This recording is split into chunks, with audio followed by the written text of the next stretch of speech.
Today for our phonics word study practice, we used homographs in sentences, words that are spelled the same, but that may or may not sound the same and have two different meanings. For your practice, you're going to choose 5 words from this list below.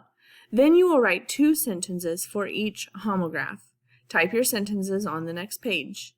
So we have this super long list of words, and you have to choose 5 of them. We have words like bank, which could mean a part of a river bank, like the land that's next to a river, or it could mean a place that keeps track of money.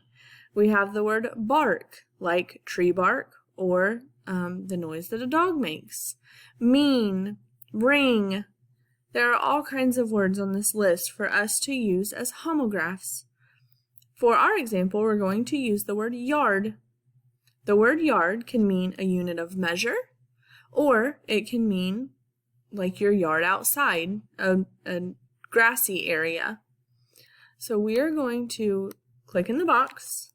My first sentence is going to say, our yard was flooded from the endless days of rain. So in this sentence, the word yard means the grassy area outside of my house. For my second sentence, yard, the stick measured a yard long. So in this example, the word yard is a measurement.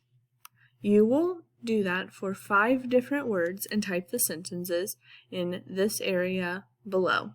Submit on Schoology when finished.